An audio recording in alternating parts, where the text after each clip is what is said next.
And it's all about being patient. The higher these things go, the less you have to worry about trying to find the top.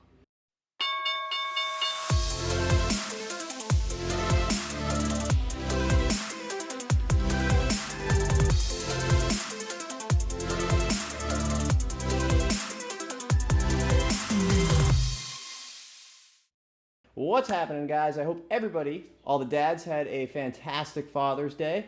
We've got a long weekend. We have Monday off for Juneteenth, which I think has been like the last 2 years as an official holiday that they actually give you the day off, which is fantastic. I can always appreciate a day that you don't have to think about stocks. You know, it's one thing to take a day off in the back of your mind. You're still thinking like, what am I missing? But when they actually shut it down and force you to take a long weekend, like I always say, I truly appreciate those days because it's literally some time just to sit back, relax, and not have to think about what might be moving. So today is going to be super quick because I don't like continually going in circles and saying the same thing every single Sunday. And for the last couple of weeks, exactly what we've been talking about has been working. The concepts have been working, the trade ideas have been working, the understanding, where we're at in market cycle has been working. And, I think that last week was a great example of sort of understanding sector moves and sympathy type trades. And we had a lot of huge moves. Obviously Tesla took off, but then we had NIO and XPEV were also going, nuts. I think XPEV had 25,000 pre-orders or something like that, which started to light the fire under that one. That said, NKLA, Nikola, however you say it, started to take off. That was a really, really good, parabolic move, which then ended up coming back in. And then we also had RIDE, which was fresh off the reverse split. If you guys remember, RIDE was one of the 2020 SPACs that just pretty much went down to I think 20 cents or so, maybe 30, I don't know, and then did a reverse split, opened back up, and then it doubled plus in 2 days, which was on sort of the sympathy move of all those trades that we just went over. So understanding where you're at within that cycle, waiting for the market to pull back a little bit, is what it's all about. And so NKLA, for example, on Wednesday and Thursday, you had to behave. And there was a great trade on Thursday, but the problem, like I always talk about, is how many of you exhausted before the trade came, right? And so at 1:30, I knew it was going to be a huge move, $1.30, right?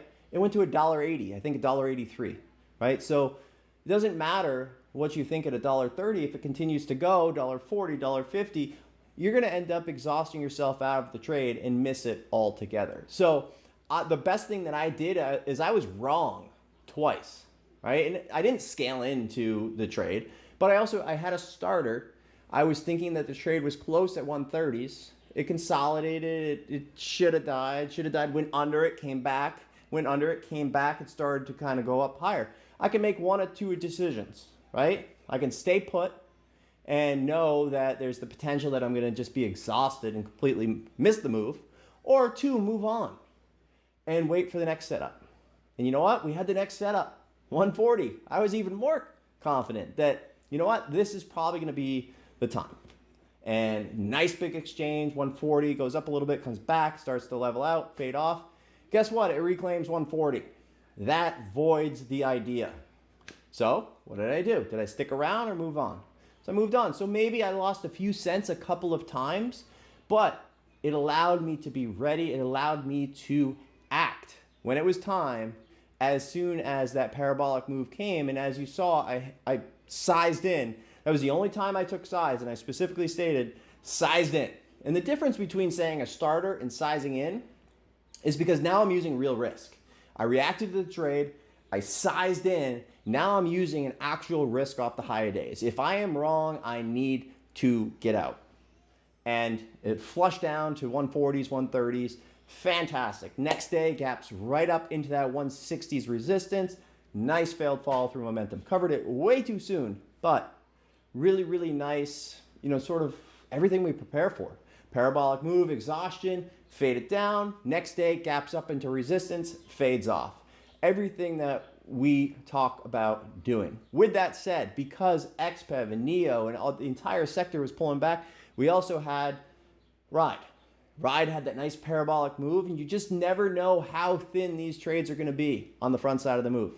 And so that thing went nuts, waited for it to exhaust, and I thought about shorting it twice, but I've got that rule. When you think about shorting these things, wait 5 or 10 minutes. Give yourself a little bit of a chance just to see if you would have been right or wrong. If you were right, that's great, because you're going to be really right, more than likely. But if you're wrong and you're early, there's a good chance you're going to be really wrong, and you don't want that. So anyway, really nice round trip idea on Ride, and ended up coming all the way back red at the end of the day before I think it maybe closed a dime or so green. But overall, really, really good focus names. A lot of those 50, 60, 70 cent names, even some of the 20, 30 cent names, providing really great trades.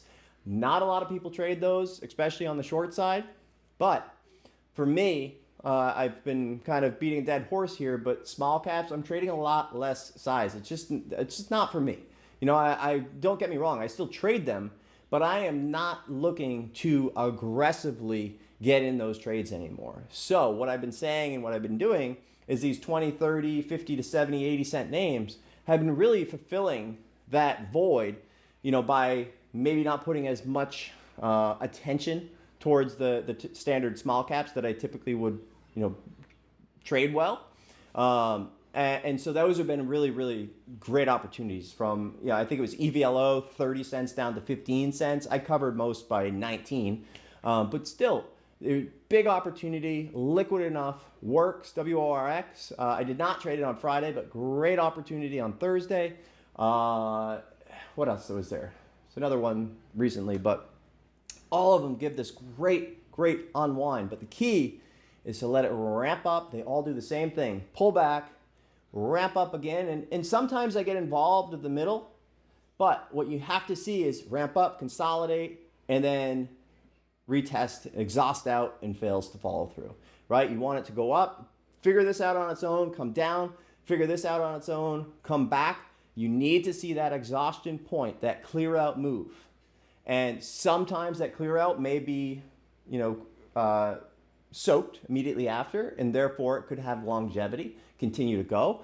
Or other times it stuffs, pulls back, retest, and it stays heavy. And that's exactly what I want to see in order to start to scale.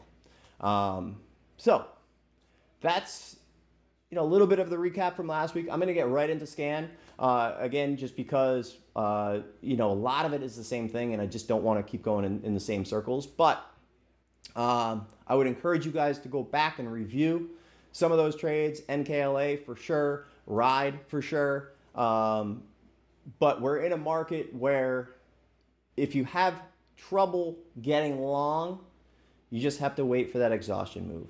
And it's all about being patient. You don't, the higher these things go, the less you have to worry about trying to find the top, right? Because there's so much downside. Look at Ride, for example. You try to find the top and it goes up $2, $3.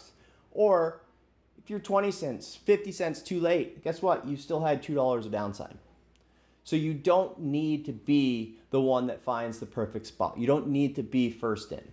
And that is the continual thing here that, you know, is true for all of these trades. So keep that in mind.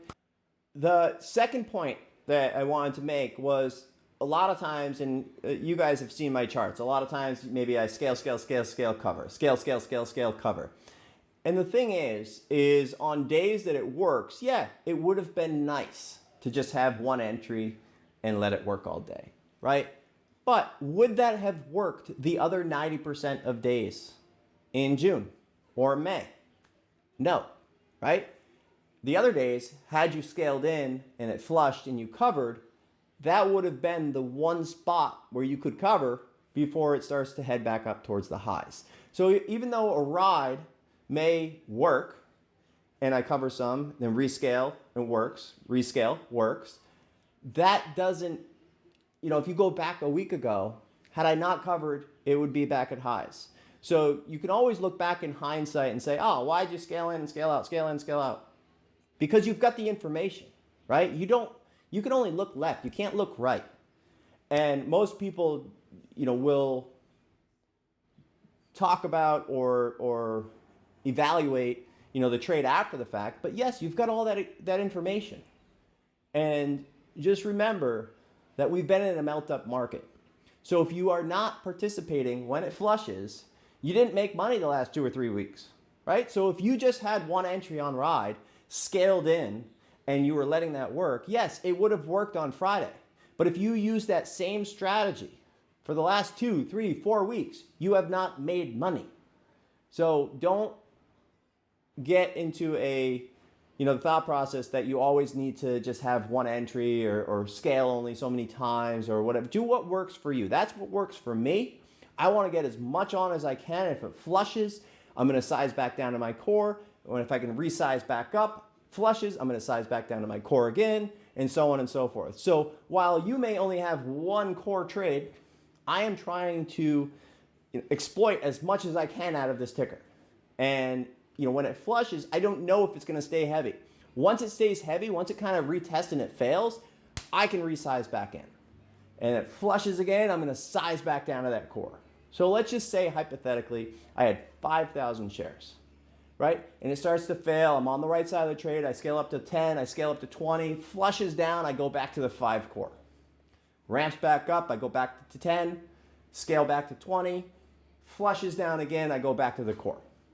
Repeat, repeat, repeat. So while you might have 5 the whole trade, I'm taking these high probability fails along the way, which is sort of multiplying, and that's how you scale up or scale an opportunity where you go maybe, typically you might risk 1 to make 3, but now you might be risking 1 to make 10 or 20 with that strategy. And that's the idea. The original risk was X, and now you've got this big gain risking only that small amount because you utilized each setup along the way to scale in and scale out. That works for some, and it does not work for others. For me, it works. However, I prefer to trade less. I do.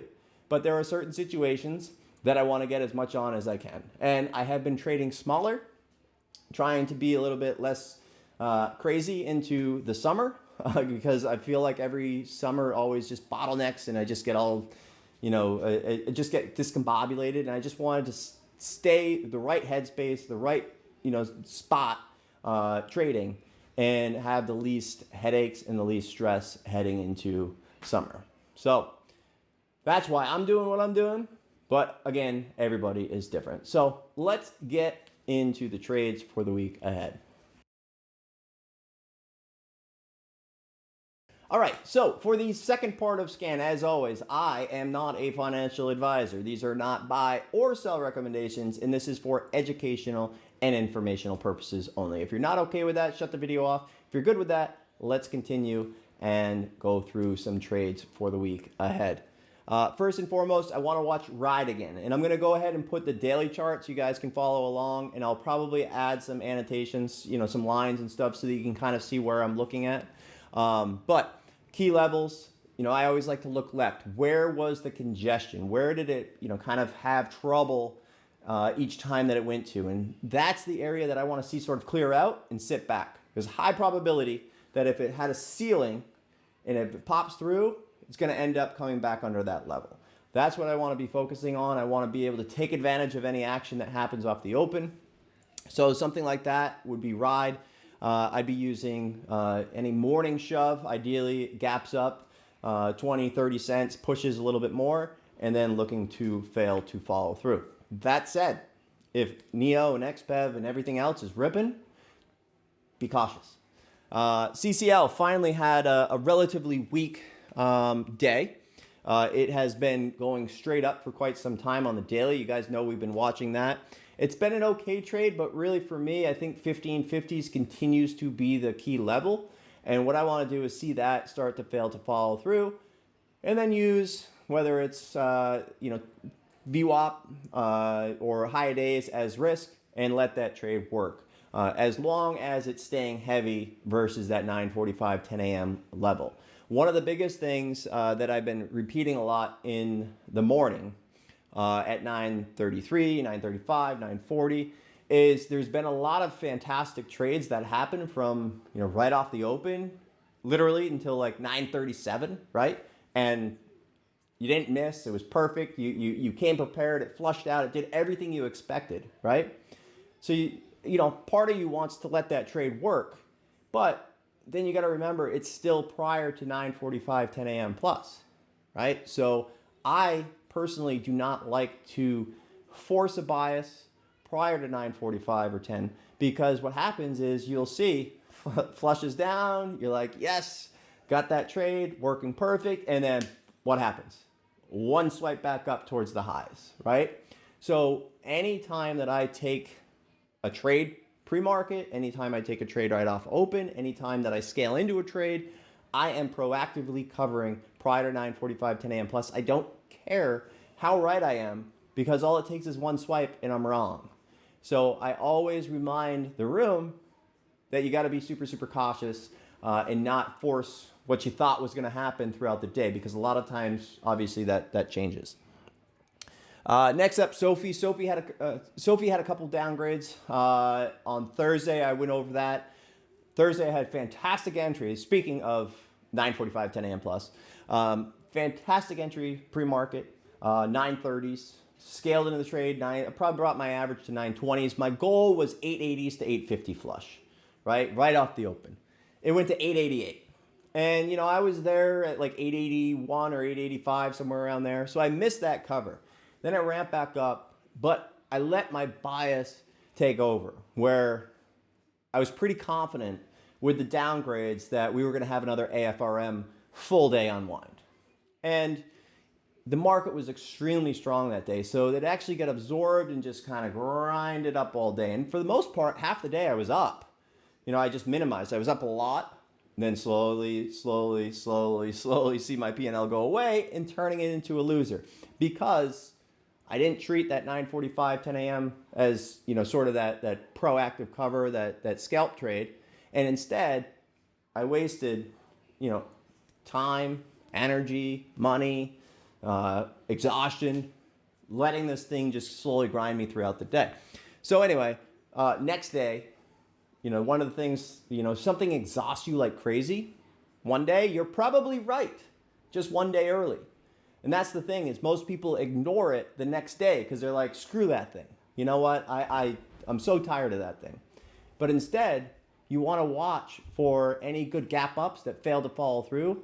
And then you have that potential unwind trade. So that was fantastic. We had more downgrades. And then we had the Thursday trade I wanted on Friday. So that worked out really, really well.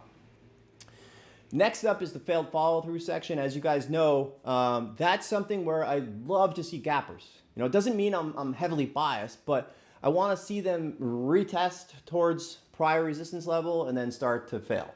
I want to see them blow off the rest of the shorts and then start to join the trend. So NKLA, there's probably another day or two of trades here. I do think we could see maybe a gap fill back under $1 and continue to unwind. That was just a situation of being in the right place, the right time. The theme, the sector, the news surrounding everything, and everybody just starts to kind of get involved and like, whoa, wait a minute, this thing's gonna go this time? And then everybody that was shorting it just because every other time worked starts to have to figure out, am I gonna add? Do I cover? Okay, I added. Oh no, it went to 180 and it blew everybody out. So it's just a kind of a situation where it goes way further than you expect. Then it could flush down further than you expect, and then it will bounce further than you expect. So I would love to see this actually go, gap up, maybe 130s, fade off, literally under $1, potentially, 70, 80, 90 cents, maybe 80, 90 cents. And then I could see it actually rebounding, 20, 30, 40% off that level. So we'll see how that goes. But ideally, we get that 5, 10 cent type gap up, and then maybe a 20 cent plus unwind. NEO and XPEV, I still have on watch. Those ones, higher the better. I feel like 950s will be a key level on NEO. I would say that Friday there was just too many trades. And I picked NKLA and RIDE over NEO and XPEV. I actually did short those two, but then I looked at, everything that I had, and I was like, I'm going to pick and choose, and I'm going to focus on a couple. So I ended up taking NEO and XPEV off. Yes, the trade would have worked, but RIDE and NKLA were way better for, putting my money to work. Otherwise, we've got MVIS. MVIS continues to fade off. So they obviously had that nice blow off at 8. We were watching that, faded that, definitely minimized here. But then they had a big gap down. They had an S3 ASR. They're over $1 billion market cap, so they can just fire down the S3 ASR. And then when that happens, usually they have a raise in the morning or very shortly after. But in this case, they ended up pulling it. And I think it was UBS Securities that was involved. And usually they don't get involved with this kind of stuff. And so stock price went down the drain and they pulled the deal. So they ended up doing, I think, a 40 some odd $1 million ATM. So they probably couldn't get enough investor interest. They didn't like the negative reaction. So they ended up pulling that. But again, then they did the ATM. So now every time we have a PR, there's a good chance there's going to be some pressure. Usually they like to use PRs to sell the paper into, because usually you'd have more volume on those particular days. Otherwise, we've got TOST, nice breakdown. So TOST, what I would look for on that daily chart is actually Thursday it had a dip and a rip candle, right? So if you were fading that trend and you're like, yes, got that good unwind, and then what does it do? The Sophie style grind back, right? So then the next day you say, screw that thing, I'm exhausted. I'm not trading that thing. That thing has my number. It squeezed me yesterday. Guess what? Trade was today. So a lot of times you're actually right. You're just off on the time. So remember, the days that you get super, super, super exhausted, you're not the only one. Everybody's doing the same thing. Few go back to it the next day. And that's a lot of times where there's some edge. So I'd be watching that one. I'd be watching VKTX. Nice breakdown as long as 22s do not reclaim. Peloton, PTON, and AFRM have been very clean unwinders, very clean trades. And it's really just about the reason why I like to watch CCL and AFRM and PLTR and all these different ones is if you got 5 to 7 on watch, there's going to be maybe 2 that are stronger than the rest, and there's going to be 2 of those that are relatively weak compared to the rest, and there's going to be 2 or 3 that are just, doing nothing. And the ones that, if I want to fade something, I want to be focused on the ones that are relatively weak, because if and when the market pulls back, they're going to be even weaker, right? And I want to stay away from the ones that are, they're bucking the trend today. They're going higher. And that way, it's going to keep you focused on the ones that are actually selling off on the day. Next section is continuation. Continuation, we've got TMC up there. And, I am stocking this for a short, but I do not think that it's ready yet. It just had almost 10 million of volume, and it had a big gap up, pretty strong. So I would like to see this start to compound and really start to speed up. So, maybe this was the first day where it went from 110 to 140s. Maybe it goes 160, 170s, 2, blows off, 2 something, and then we get an NKLA style unwind. That would be ideal, but we'll see if it sets up. Another couple that I'm watching, AAOI, just been straight up. That one's gone from $2 to $5. And again, the volume's only 4 million, so it's a little bit less than what I like to see as far as scaling in and getting aggressive. Something like RIDE or NKLA, I like that volume. But I think this is worth watching, especially if you're growing an account. I think that if it were to ramp up, gap up 520s, blow off 550s, using those levels as risk once it pulls down, I think you could see a nice pullback at some point. Again, don't step in front of it. Let it do its thing. Let it blow off. A lot of times people always chase that first candle, but let's see how it reacts. And last 2 are Works, WORX.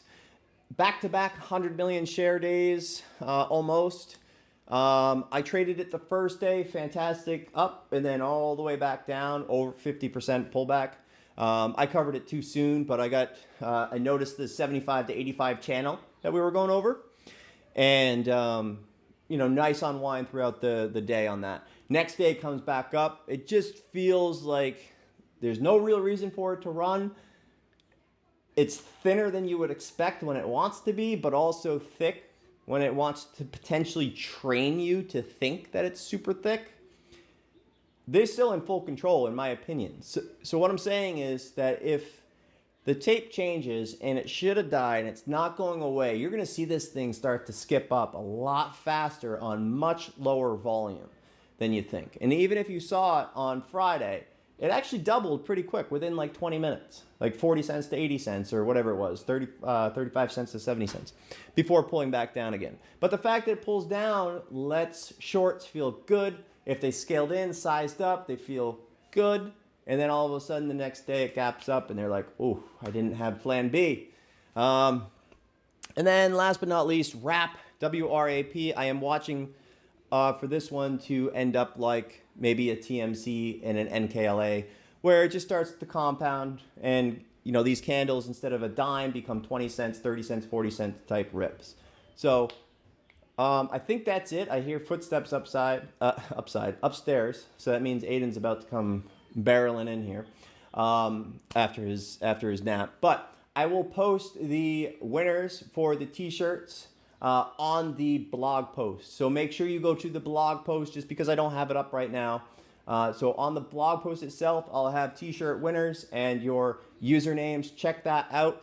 Otherwise, thank you very much for watching. We'll see you guys in the room on Tuesday. Remember, Monday is off. Obviously, you're watching this Monday night. I'm recording it on Sunday. But happy Father's Day to all the dads out there, and have a good rest of your weekend.